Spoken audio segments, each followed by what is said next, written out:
आपका जो retirement savings भी हो जाता है और पेंशन भी जनरेट हो जाता है। ये कि एंड टू एंड सोल्यूशन हो जाता है। It has a beautiful feature of asset allocation which we discussed earlier also, hmm and that at a very low cost which is one of the lowest in the world. Hmm अब इस पे अगर मैं आपको ये बताऊं कि सोने पे सुहागा चीज़ ये है कि इसमें आपको टैक्स बेनिफिट भी मिलता है, and it's a complete end to end exempt product.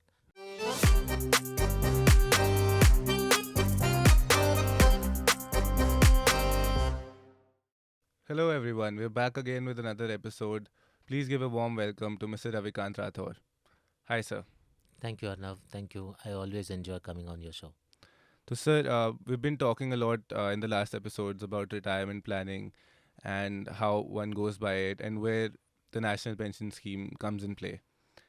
And I feel like I can't call myself a finance expert now, but I think I understand enough to. I seem very eager to now subscribe to this scheme. And I know that this scheme gives me the option for my asset allocation. I can choose between fund managers, and but there's one question which is always there कि tax का क्या scene है, tax बच रहा है क्या? Sure enough. I'll tell you what the beauty of the product of as an NPS national pension system product जो है, इसका सबसे बेस्ट फीचर यही है कि ये आपको एक डेडिकेटेड रिटायरमेंट सेविंग्स का एवेन्यू देता है, एक इंस्ट्रूमेंट, एक जिसमें आपको एंड टू एंड सोल्यूशन मिल जाता है, जहाँ पर आपको आपकी सेविंग करने के लिए और विड्रॉल के लिए यानी पेंशन भी जनरेट करने के लिए, तो आपका जो रिटायरमेंट सेविंग्स भी हो जाता है और पेंशन भी जनरेट हो जाता है। ये कि एंड टू एंड सोल्यूशन हो जाता है।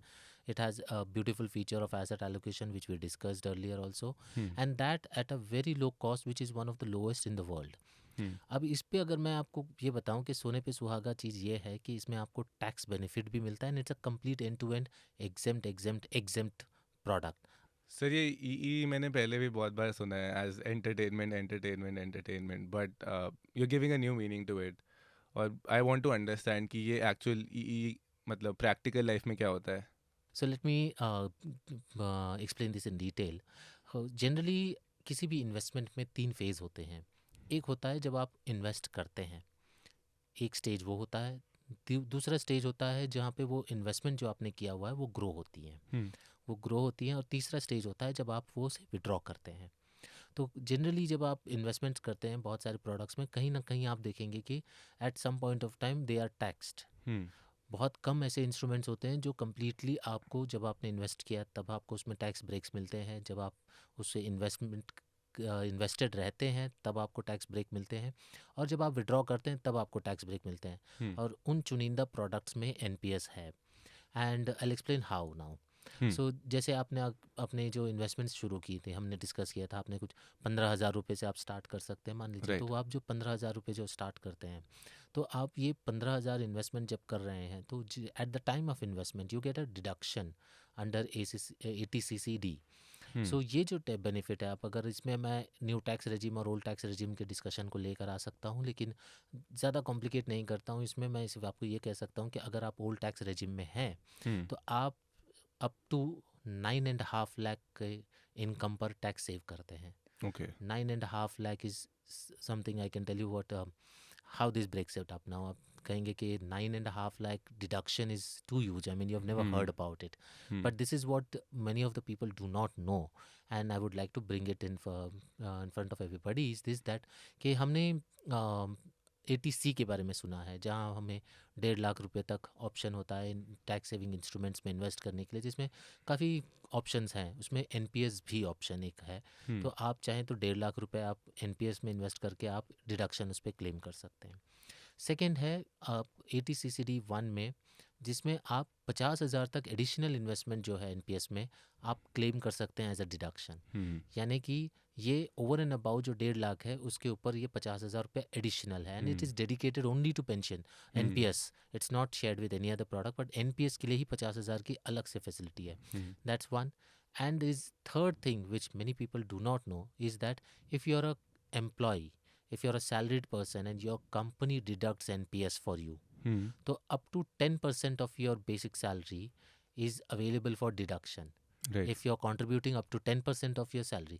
So अगर मेरा basic जो है उसका 10% का जो हम NPS में contribute करेंगे अगर थ्रू द एम्प्लॉयर, Hmm. तो अप टू 7.5 लाख मुझे उस पर डिडक्शन मिल जाता है. Hmm. So 7.5 lakh plus the 50,000 plus the 1.5 lakh. So that makes it to 9 lakh rupees. Hmm. Sorry, 9.5. That is even a bigger amount. Yes. So 9.5 पे अगर आप 30% के टैक्स ब्रैकेट में आने वाले हैं तो इमेजिन कीजिए आपकी सेविंग्स एक साल में कितनी हो जाती है. बिल्कुल. So that saves you almost 2.5 more than 2.5 lakhs for you.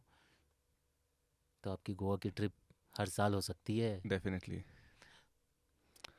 What about the new tax regime? So new tax regime में भी टैक्स बेनिफिट है. You get that.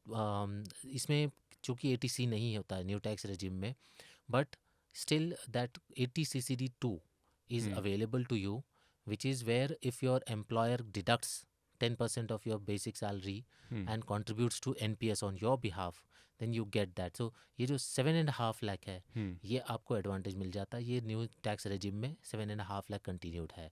सो इसमें आप एक गौर कीजिए, न्यू टैक्स रेजिम में किसी भी प्रोडक्ट में आपको टैक्स की बचत की डिडक्शन की अवेलेबिलिटी नहीं है सिवाय एनपीएस का. So NPS becomes all the more important instrument for you to save Hmm. in a new tax regime also.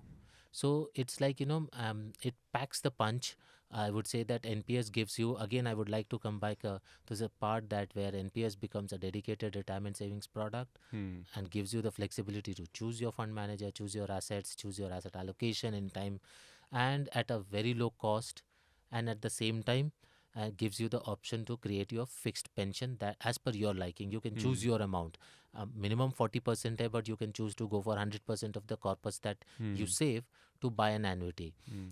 And और उसके अलावा another flexibility, I mean flexibility की तो भंडार पड़ी हुई है एनपीएस में, बट थर्ड जो मोस्ट इंपॉर्टेंट अगर फ्लेक्सिबिलिटी की भी बात करूँ again, that at the age of 60 अगर आप चाहें Hmm. तो ऐसा लगता है अगर कि मुझे 60 के एज में मेरे पास में मेरी पर्सनल सेविंग्स है and I don't want to withdraw Hmm. From NPS, then in that case you can continue to hold your savings in NPS till the age of 75. Hmm.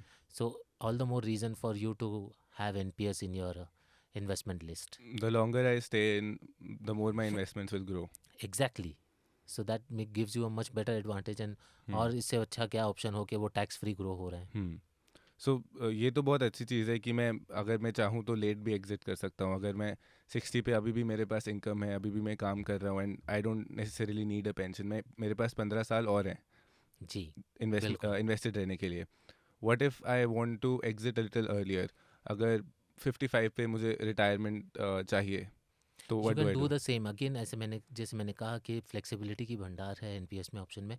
You get the option to retire early also. You can exit NPS before that, but एक small सा ये है condition है which is where you will have to use 80% of your corpus whatever you will save to buy an annuity. आपको अपना corpus जो आपने save किया हुआ है उसका 80% यूज़ करना होगा एनुइटी बाय करने के लिए. Any which ways you have the option up to 100%, but minimum becomes 80%. अच्छा सर, ये तो ऐसा सिनेरियो है कि मुझे अर्ली रिटायरमेंट चाहिए, which is understandable. But what if अगर कोई इमरजेंसी आ जाए? For example I am just 30 years old, I am just 10 years into my retirement investment plan. What do I do then? Is there a early withdrawal possible? See, if suppose there is requirement is for any specific purposes, अगर आपको कहीं कोई ज़रूरत आन पड़ी और आपको withdrawal करने के लिए आप फोर्स्ड हैं, तो कुछ कंडीशंस हैं जिसके बेसिस में एनपीएस आपको अलाउ करती हैं 25% ऑफ योर कंट्रीब्यूशन. Hmm. जो आप कंट्रीब्यूशन करते हैं एनपीएस को उसका 25% आप विड्रॉ कर सकते हैं. बट यहाँ पे एक कंडीशन हो जाती है कि वो सिर्फ जो प्री लेड कंडीशंस हैं वो कंडीशंस आपकी फुलफिल होनी चाहिए. And those conditions could range from requirement for treatment of critical illness Hmm. और योर चिल्ड्रंस एजुकेशन और योर चाइल्ड्स और योर चिल्ड्रंस मैरिज और कंस्ट्रक्शन ऑफ योर हाउस. ऐसे Only तो for only essential for reasons. These major reasons Hmm. You will be allowed. And one more important thing that ये जो 25% आप withdraw कर सकते हैं ऐसे आप पूरे लाइफ टाइम में जो एनपीएस के लाइफ टाइम में पूरे जब तक आप इन्वेस्टेड रहते हैं उसमें सिर्फ 3 बार ही यूज़ कर सकते हैं. तो अच्छा, till the time of 60 I can withdraw even till the time you are exiting Hmm. NPS तब तक आप सिर्फ 3 बार यूज़ कर सकते हैं. 25%. यस. और सर ये जो विड्रॉल अमाउंट है, ये what does this 25% include? Is it also the gains that I made, the profits I had? No, it talks about the contribution. So whatever you have invested, only Hmm.